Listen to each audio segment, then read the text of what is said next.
মা-বাবারা করে কি বাচ্চাকে দেখা যাচ্ছে অনেকগুলো কাপড় পরিয়ে রাখে এবং বাচ্চা ঘেমে যায়। শীতকালে আমরা যেমন ভিটামিন সি জাতীয় খাবারগুলো খাওয়াতে পারি, এর থেকে ঠান্ডা কাশি থেকে বাচ্চা রক্ষা পেতে পারে।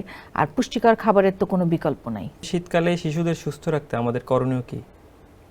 শীতকালে শিশুদের সুস্থ রাখতে হলে আমাদের আসলে একটু সচেতন থাকতে হবে। শীত আসার আগে থেকে আমাদেরকে বাচ্চাদেরকে প্রপার যেটা সবচেয়ে প্রথম আমি যেটা বলবো যে পরিষ্কার পরিচ্ছন্নতাটা আমাদেরকে খুব ভালোভাবে মেনটেন করতে হবে। সাবান দিয়ে হাত ধোয়া, আমরা করোনার সময় কিন্তু এটা আমাদের খুব ভালো একটা অভ্যাস হয়েছিল। এখন হয়তো আমরা ওটা থেকে দূরে সরে আসছি, যে হাতটা সাবান দিয়ে বারবার ভালো করে ধোয়া। তারপর যেমন বাইরে ধুলাবালিতে, শীতকাল যেহেতু ধুলাবালি বেড়ে যায়, মাস্ক পরানো, বাচ্চাটাকে মাস্ক পরানো।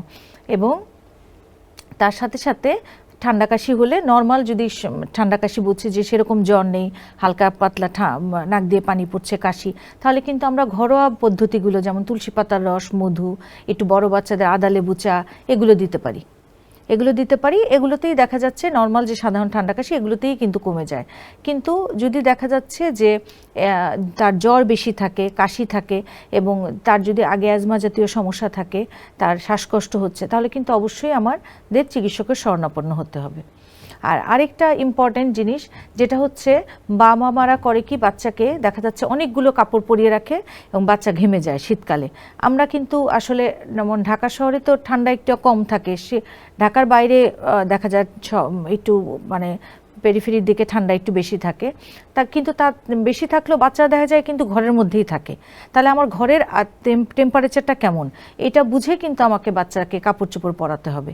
যে আমার ঘরের টেম্পারেচারটা অনেক বেশি, আমি বাচ্চাকে অনেকগুলো কাপড় পরে রেখেছি, তখন কিন্তু বাচ্চা ঘেমে যেতে পারে। তাহলে সেই জন্য আমাদেরকে অবশ্যই তাপমাত্রা বুঝে, আবহাওয়া বুঝে বাচ্চাকে কাপড় পরাতে হবে।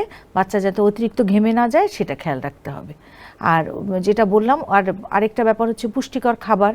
শীতকালে আমরা যেমন ভিটামিন সি জাতীয় খাবারগুলো খাওয়াতে পারি, এর থেকে ঠান্ডা কাশি থেকে বাচ্চা রক্ষা পেতে পারে। আর পুষ্টিকর খাবারের তো কোনো বিকল্প নাই।